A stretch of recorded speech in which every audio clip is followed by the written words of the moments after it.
Assalamualaikum, apa kabar sahabat Nusantara?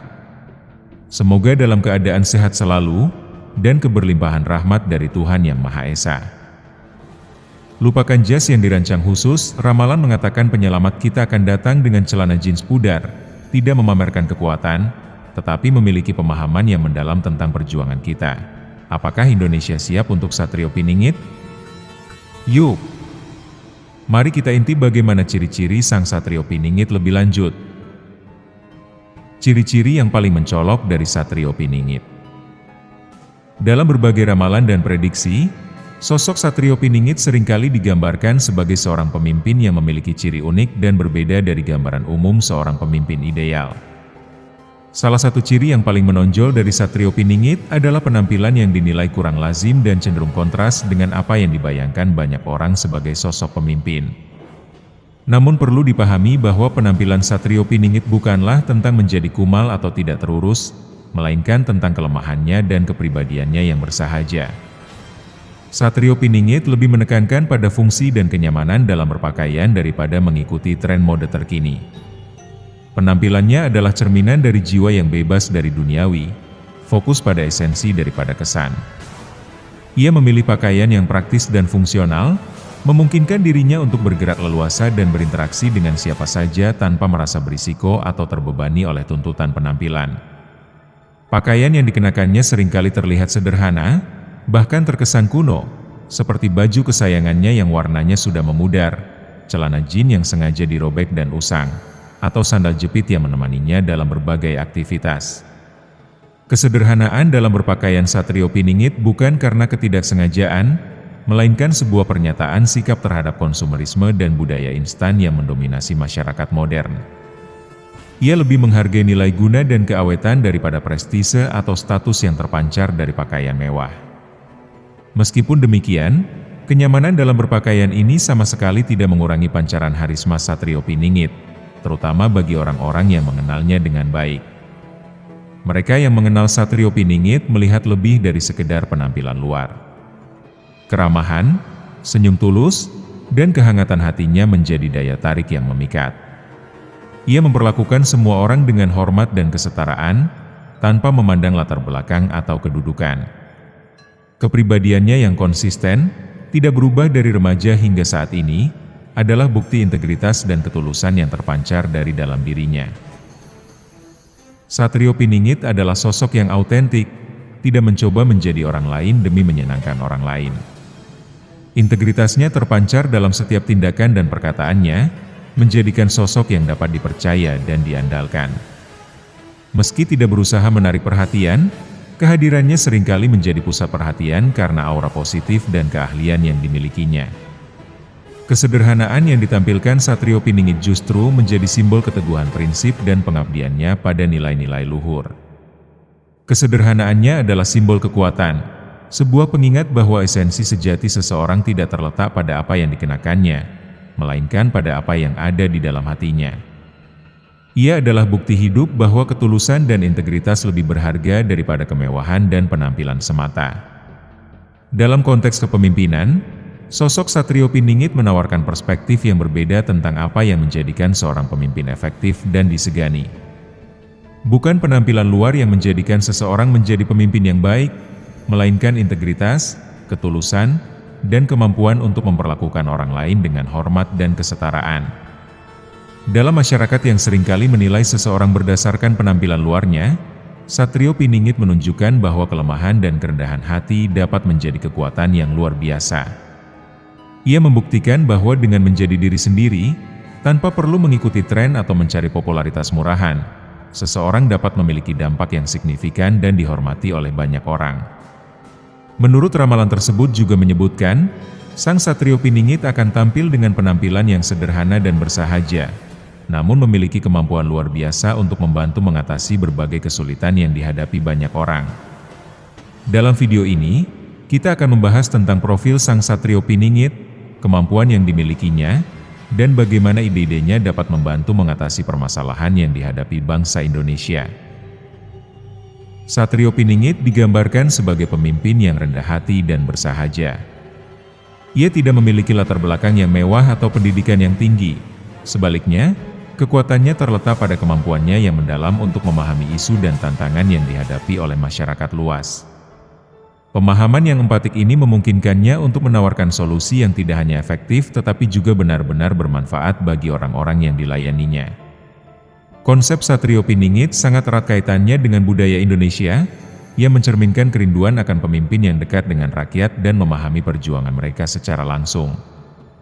Tidak seperti pemimpin yang mungkin tampak jauh atau tidak peduli karena latar belakang mereka yang istimewa, Satrio Piningit dibayangkan sebagai seseorang yang pernah hidup di tengah rakyat, memahami kesulitan hidup mereka sehari-hari, dan karena itu dapat menawarkan solusi yang realistis dan praktis. Kemampuannya tidak hanya sebatas pemahaman, ia memiliki kapasitas untuk meringankan berbagai kesulitan yang dihadapi orang. Ia dapat mendiagnosis secara akurat berbagai masalah yang dihadapi masyarakat dan memberikan solusi yang tepat. Kemampuan ini tidak terbatas pada masalah individu, tetapi juga mencakup penanganan berbagai tantangan yang dihadapi bangsa Indonesia secara keseluruhan. Misalnya, pertimbangkan masalah akses pendidikan yang tidak merata. Seorang Satrio Piningit mungkin tidak mengusulkan solusi yang direncanakan secara terpusat dan dari atas ke bawah, tetapi lebih berfokus pada inisiatif akar rumput, memberdayakan masyarakat setempat untuk mengembangkan program pendidikan yang disesuaikan dengan kebutuhan dan sumber daya spesifik mereka. Ini dapat mencakup dukungan terhadap guru setempat, menyediakan akses ke materi pembelajaran, dan menumbuhkan budaya belajar seumur hidup di dalam masyarakat. Contoh lain mungkin dalam bidang pembangunan ekonomi. Alih-alih mengadvokasi proyek-proyek industri berskala besar yang sering menggusur masyarakat dan merusak lingkungan, seorang Satrio Piningit mungkin memperjuangkan pertumbuhan usaha kecil dan menengah, UKM, memberi mereka akses ke pinjaman mikro, program pelatihan, dan peluang pasar. Pendekatan ini akan mendorong pertumbuhan ekonomi berkelanjutan yang menguntungkan segmen populasi yang lebih luas, daripada memusatkan kekayaan di tangan segelintir orang. Bayangkan sebuah skenario di mana seorang petani padi berjuang untuk memenuhi kebutuhan karena harga pasar yang tidak stabil dan teknik pertanian yang ketinggalan zaman. Seorang Satrio Piningit yang memahami tantangan ini, mungkin menghubungkan petani dengan para ahli pertanian yang dapat memberikan pelatihan tentang praktik pertanian modern, membantu mereka mengakses pinjaman mikro untuk membeli peralatan dan benih yang lebih baik, dan menghubungkan mereka dengan koperasi yang dapat menegosiasikan harga yang lebih baik untuk hasil panen mereka. Penekanan pada pemahaman dan empati merupakan aspek penting dari sosok Satrio Piningit.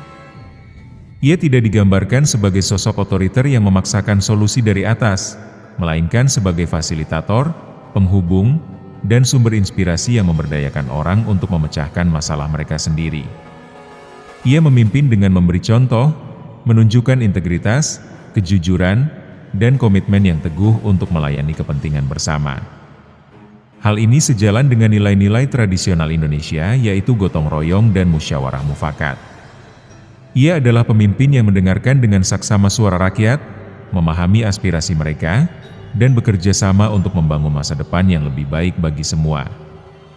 Oleh karena itu, Satrio Piningit mewakili harapan akan masyarakat yang lebih adil, setara, dan penuh kasih sayang, yang dipimpin oleh seseorang yang benar-benar memahami dan peduli terhadap kesejahteraan rakyat Indonesia.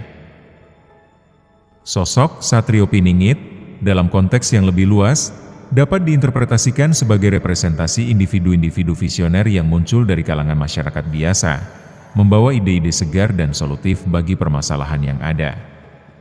Seringkali, ide-ide yang dilontarkan oleh figur-figur seperti ini dipandang sebelah mata, dianggap utopis atau bahkan tidak masuk akal.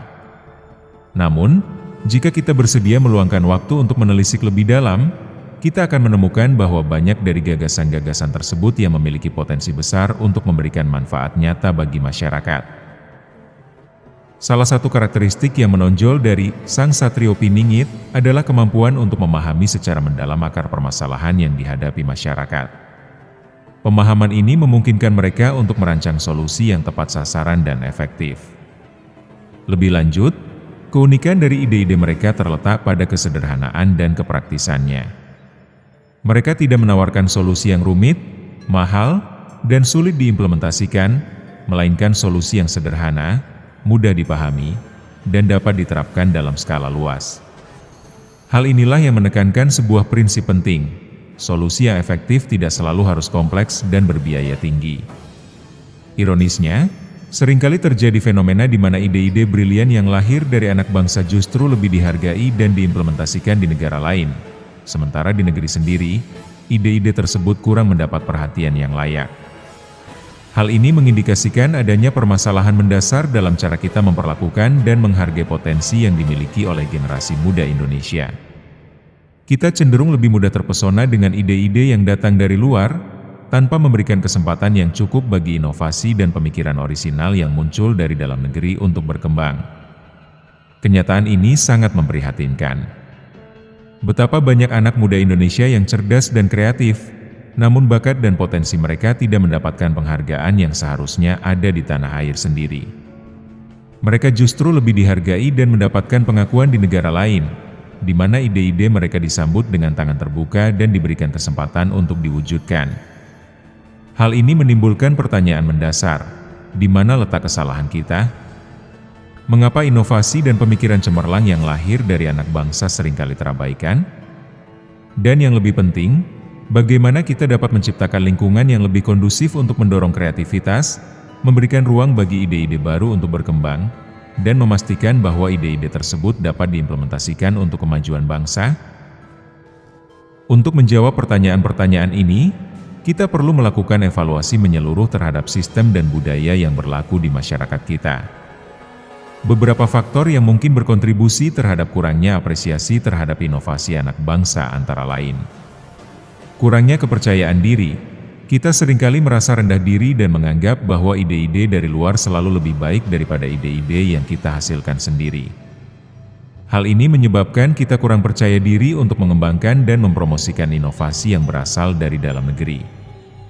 Birokrasi yang rumit, proses perizinan dan pendanaan yang rumit dan berbelit-belit seringkali menjadi hambatan besar bagi para inovator muda. Mereka kesulitan mendapatkan dukungan yang mereka perlukan untuk mengembangkan dan mengimplementasikan ide-ide mereka. Kurangnya dukungan dari pemerintah dan swasta. Pemerintah dan sektor swasta masih kurang memberikan dukungan yang memadai bagi pengembangan inovasi di dalam negeri. Investasi dalam penelitian dan pengembangan masih sangat rendah dibandingkan dengan negara-negara lain yang lebih maju. Budaya yang kurang menghargai kegagalan. Dalam budaya kita, kegagalan seringkali dianggap sebagai sesuatu yang menjadi tujuan dan harus dihindari. Hal ini membuat para inovator enggan mengambil risiko dan mencoba hal-hal baru. Padahal, kegagalan merupakan bagian yang tak terpisahkan dari proses inovasi. Sistem pendidikan yang kurang mendorong kreativitas. Sistem pendidikan kita masih terlalu fokus pada hafalan dan kurang memberikan ruang bagi pengembangan kreativitas dan pemikiran kritis. Hal ini membuat para lulusan kurang siap untuk menghasilkan ide-ide inovatif. Untuk mengatasi permasalahan ini, kita perlu mengambil langkah-langkah konkret untuk menciptakan lingkungan yang lebih menguntungkan bagi kreativitas dan inovasi anak bangsa. Beberapa langkah yang dapat kita lakukan antara lain: menumbuhkan kepercayaan diri. Kita perlu menanamkan keyakinan pada diri sendiri bahwa kita mampu menghasilkan ide-ide brilian dan inovasi yang bermanfaat bagi masyarakat. Kita perlu berhenti merasa rendah diri dan mulai menghargai potensi yang kita miliki. Mempermudah birokrasi. Pemerintah perlu mengatur proses perizinan dan pendanaan bagi para inovator muda. Hal ini akan memudahkan mereka untuk mendapatkan dukungan yang mereka perlukan untuk mengembangkan dan mengimplementasikan ide-ide mereka. Meningkatkan dukungan dari pemerintah dan swasta. Pemerintah dan sektor swasta perlu meningkatkan investasi dalam penelitian dan pengembangan. Mereka juga perlu memberikan dukungan finansial dan mentoring bagi para inovator muda. Membangun budaya yang menghargai kegagalan. Kita perlu mengubah persepsi kita tentang kegagalan. Kegagalan bukanlah sesuatu yang dicari, melainkan sebuah kesempatan untuk belajar dan berkembang. Kita perlu memberikan ruang bagi para inovator untuk bereksperimen dan mengambil risiko tanpa takut gagal. Memperbaiki sistem pendidikan. Sistem pendidikan kita perlu diubah agar lebih fokus pada pengembangan kreativitas dan pemikiran kritis. Kita perlu memberikan kesempatan bagi para siswa untuk bereksplorasi, bereksperimen, dan menghasilkan ide-ide baru.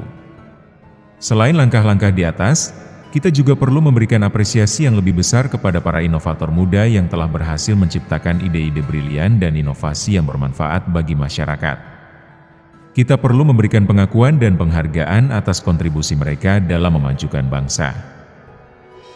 Dengan menciptakan lingkungan yang kondusif bagi kreativitas dan inovasi, kita dapat memastikan bahwa potensi Sang Satrio Piningit yang ada dalam diri setiap anak bangsa dapat berkembang secara optimal.